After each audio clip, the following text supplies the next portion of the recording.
everybody, and welcome back to Battlespace. Do our quick look here in the bonus Megamek videos. I just now got connected here. Now Kristen, she gave me a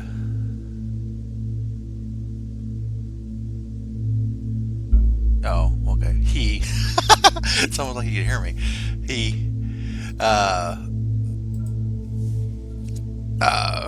Gave me a link that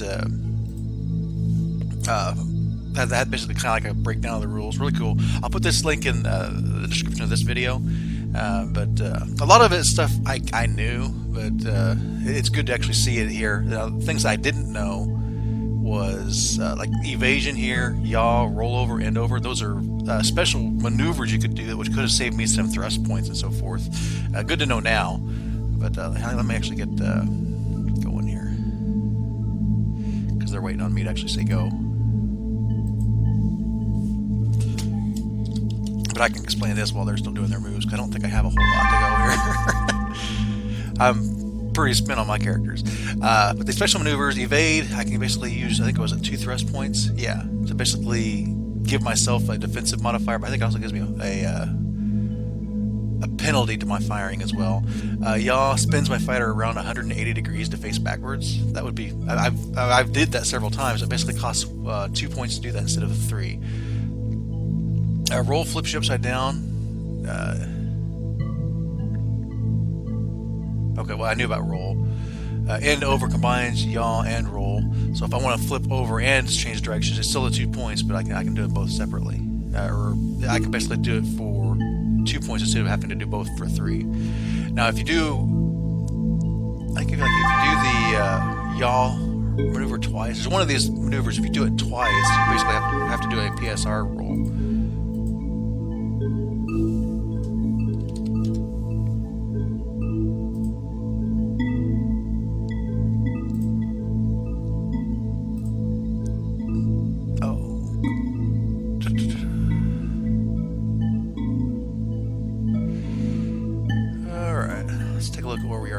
But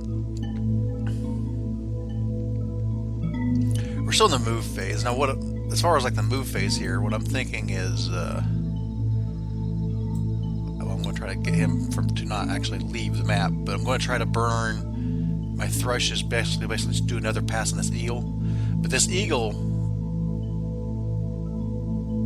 I don't know. I thought he was a lot closer to the bottom than he is apparently.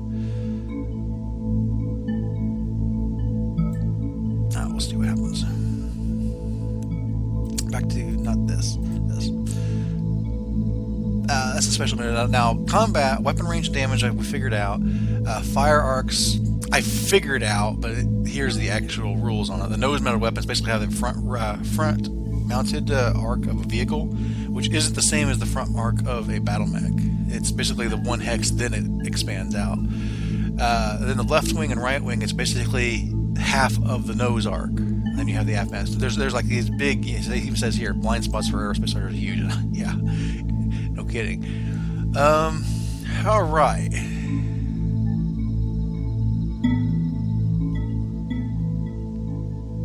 I'd kind of like to have my map back, please.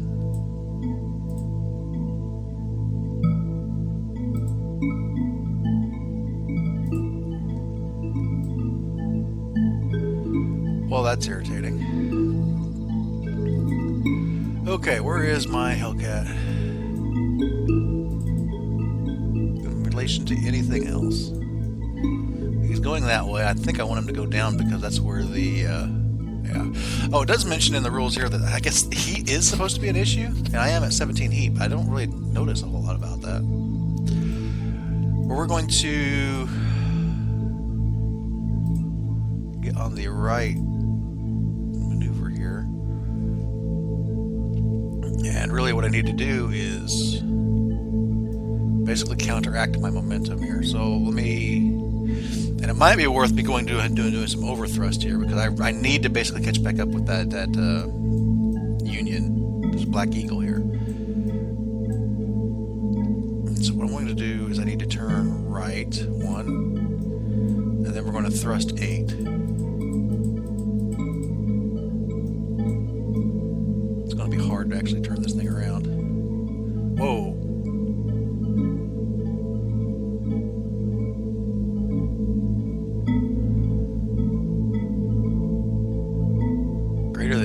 times my safe thrust? What's my safe thrust?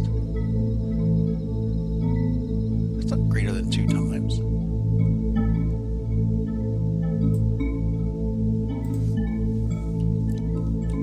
Let me back off one and see what it says.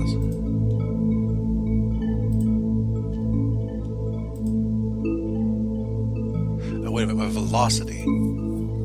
That's how far I'm going here. Okay, yeah, I can't do quite that big of a maneuver, so I need to slow down first.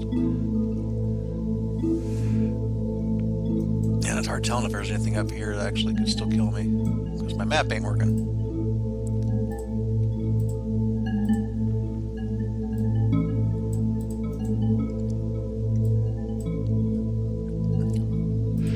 Oh, back to this. Angle of attack. Now, this is how... It isn't... 2 hit numbers isn't based off of your speed. It's based off basically how you're positioned compared to how they're positioned. So, you know, if you're pointing kind of like T-bone to them, it's harder to hit them. Whereas if you're like right behind them, it's a little bit easier to hit them. Or if you're like head on to them, it's easier to hit them. That's basically all it cares about. And then, of course, you have the ranges. Critical hits. Now, this is one rule I know about, but critical hit on a 12. But also, if you do 10% of the original armor damage, you also have a chance to critical hit. And then heat effects. Yeah, here's what it says. The heat effects actually do what they say they do, but it doesn't appear to actually be affecting me because I had a 6.9 anyway, and I've built up a lot of heat on this aerospace fighter. Oh. Okay, this Reaver I can't do anything with, so... Oh, wait, my map's back. No.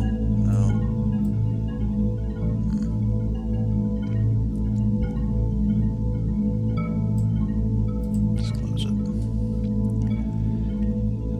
This map's too big to be... I wonder if I can zoom out somehow.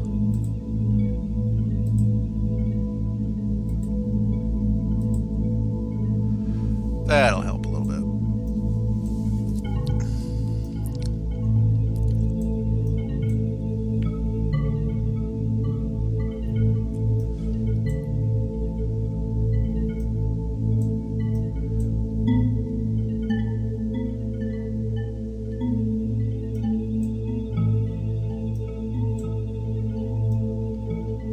Shulagar, where are you at?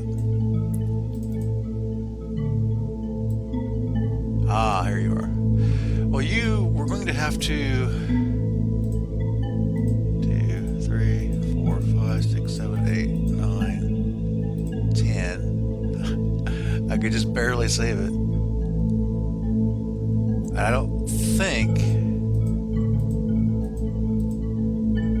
I can do this. 2 times safe thrust now. So.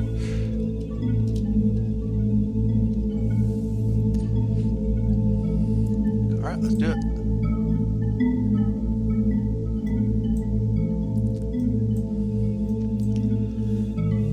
Now, in Battlespace, what I remember, again, we're talking, like, it's been 20 years, probably, since I've played this, on the old maps and so forth, but you didn't really have the fly-off.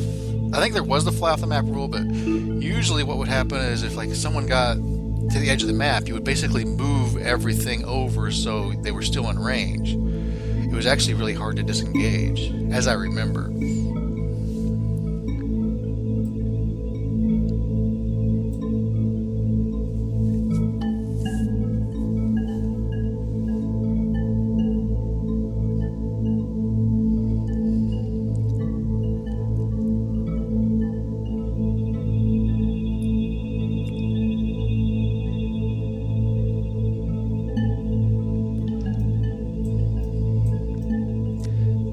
Like they are getting in position to shoot this guy, although they're facing the wrong direction. Yeah, they're getting ready. I guess it's getting ready to come around behind it. They're going to get shot in the back.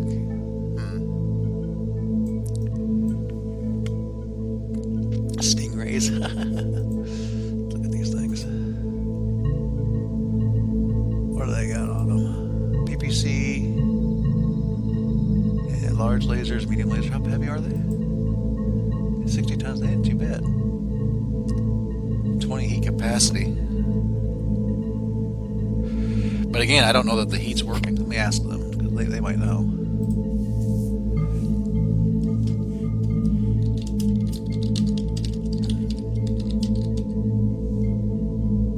Well, actually, it's not affecting my thrust, but maybe heat isn't supposed to affect my thrust. Maybe that works a little bit different. Actually, what does it say here? Oh, here it says that there are not movement penalties. However, having more than 5 heat will cause a PSR.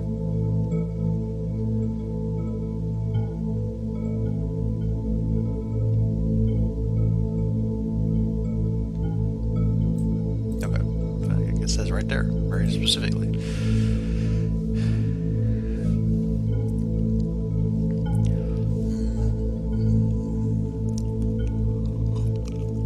Playing a X3 Albion Prelude, a Star Wars mod for it here over the weekend. It's really cool. I don't know how many of you are familiar with the X3 series, but it's almost a single player Eve in the way it's you basically have this big expansive area. It's kind of a combination of like a single player Eve and like Wing Commander. Roughly, it's its own thing, but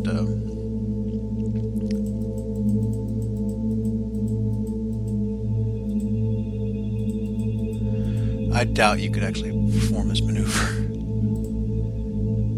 Well, actually, you can. Okay, let's try it.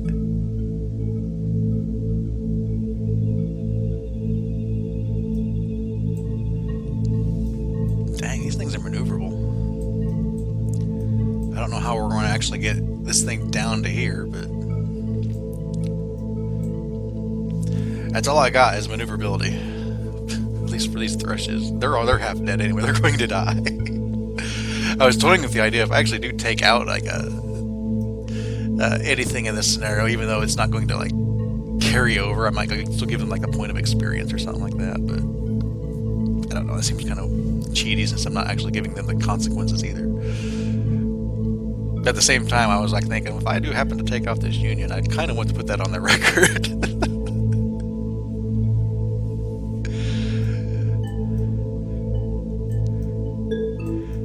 Hellcat's going to take forever to turn around. Although he might be able to actually force this maneuver next time. It's going to be very hard to actually catch up with this thing because he's going to burn. And he gets exponentially faster. I can catch up. My Hellcat, like for example, can catch up. Now I'm not sure about this Reaver. I don't know how far away he is. I might be able to get a well.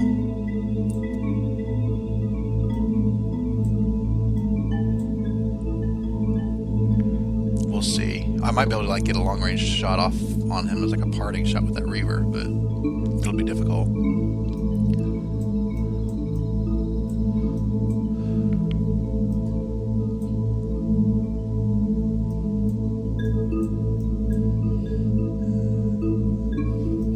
Now he was saying this has 12 mechs on it, and I guess these transports had like 1 each. What did he actually specifically say?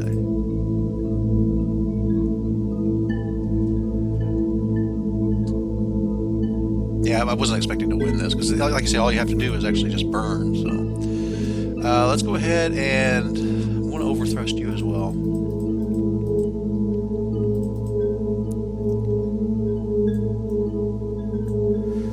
Maybe turn right? Is that right? No. No, it is, right? Actually, it would probably be better to actually...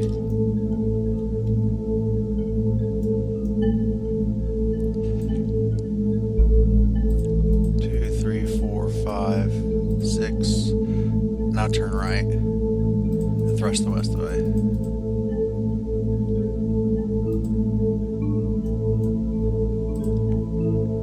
Needs a 5. Avionics damage, go ahead and do it.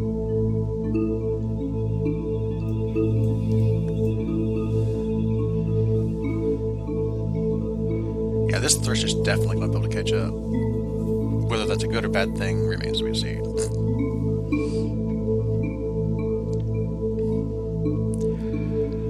What was I rambling on about?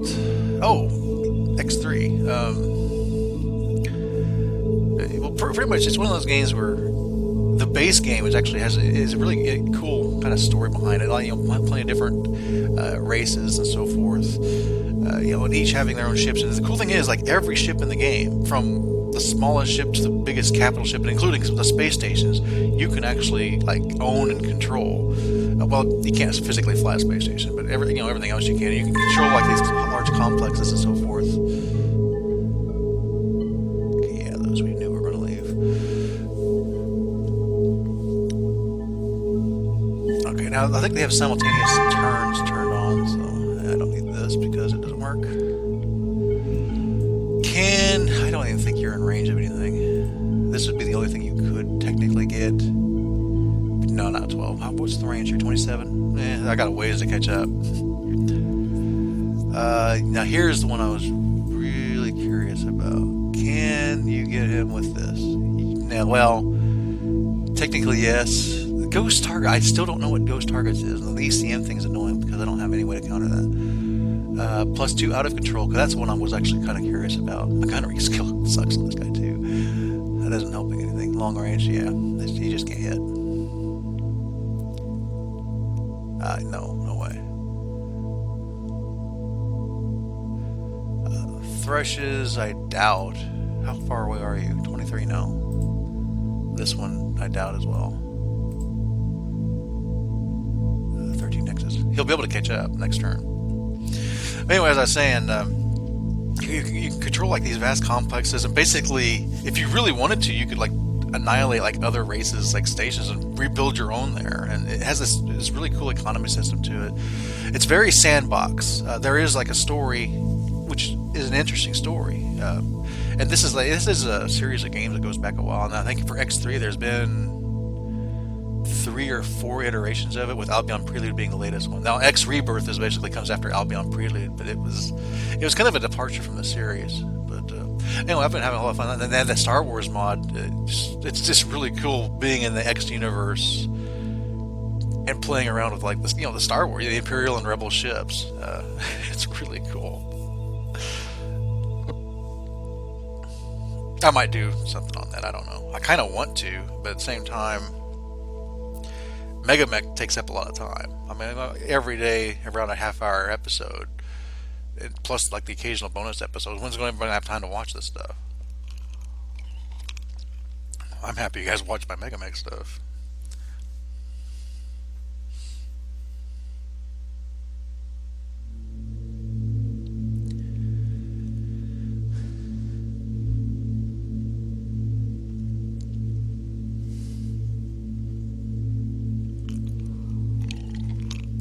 Still not very good at X3. There's a lot of things I need to learn and just get better at. But I mean, you get to the point where, like, and they have their scripts, and there's all kinds of, the modding community is amazing. I mean, I'm talking about the Star Wars mod, but just even if you don't do that, there's all kinds of like improvements, and it has great mod support. But you can even get into the point where you're commanding fleets. It isn't like I'm in a command ship and that's all I fly. No, you own all these ships and you can use all these ships. Basically, the AI has to do it. The AI is kind of stupid, but that's kind of where the mods come in. They make them a little smarter, and it's still, you have like these epic battles between 2 fleets. I've not gotten there yet, and I've never gotten there in X3, but I've seen it and I know it's possible. The graphics are really, really good too. That's the thing about space games, is a lot of times the graphics tend to be of higher quality than a lot of other like AAA games, just because space isn't exactly pixel or what is it? There aren't a whole lot of angles to space, so you can spend a lot more time and detail on the ships themselves and in the planets. It is an old game, X3, but it still looks really gorgeous. here we are in Battlespace. I'm going on and on about that. It's just I'm waiting on people's turns to be over. I'm really out of this battle. I've got my thrushes. They're going to come back, and maybe by a miracle, if he can, even if he like gets back under control, he's still like flying off that way. I might be able to get the Hellcat back, but these thrushes are basically my last hurrah. Maybe my Sholigar, except he's still kind of going up this way. I don't think there's anything else up this way, so it's all behind me. We might get lucky on some shots here.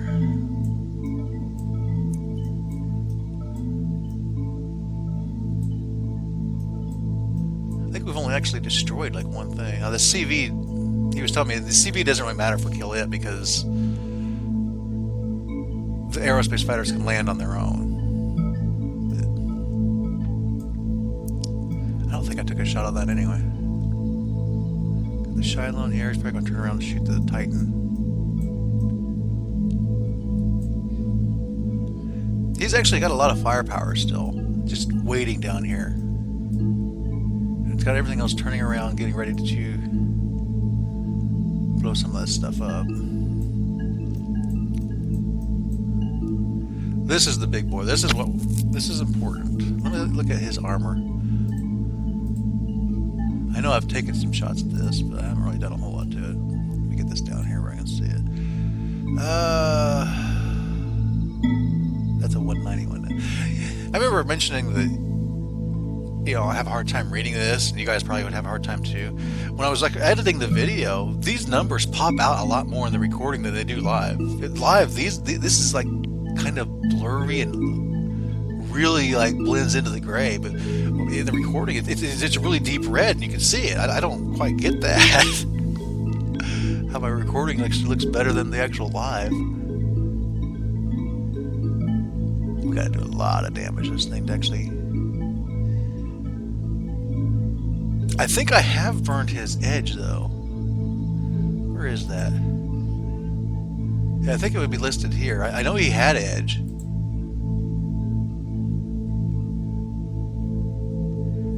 But I'm pretty sure my weapons fire like dealt with that somehow. I'd have to go back and look, but I think we did.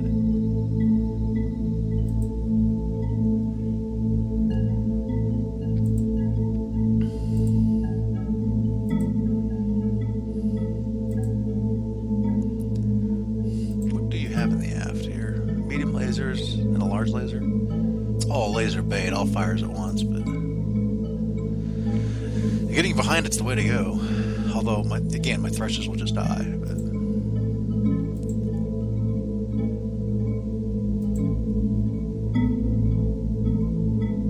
That's 156 D6. Oh, here we go. What happened here?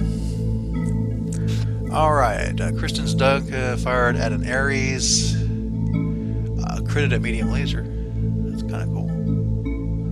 Small laser. Ooh. Actually destroyed the Ares. Interesting. Okay, the Stuka fired at the Ares. This is the same one? Yeah, it's the same one. It's already dead. Stuka on the same Ares. Stuka on the same Ares. I think he was destined to kill that thing. Stuka on the same Ares. Stuka on the Leopard CV. I guess a little extra damage. You gotta do a lot of damage though to actually puncture the armor for crit. 100 had what? 136 total. So 10% of that's approximately 14. So the Titan on the Leopard. Oh, well, I guess it can do it. 96 points of damage. Wow. ACB on the right side.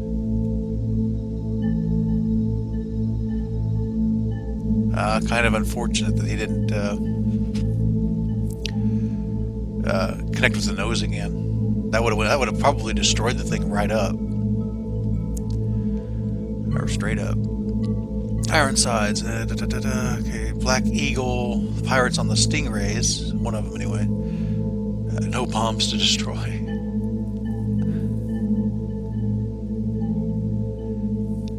batteries. Oh, the stuck is. Okay, that's the one that died. It's just kind of his parting shots. He hit the wing a couple times. Good to go.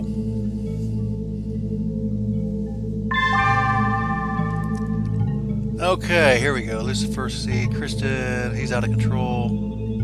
Ironsides. This Ironsides is out of control. Where's my stuff? Regains control. I didn't know they were spinning out of control. Here we go. Thomas Merrick. I remain out of control here. Thrush. Succeeded.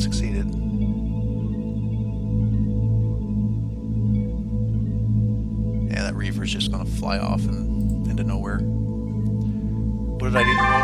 A 9. Good grief. Ding dong, ding dong. Yes, the old ding dong.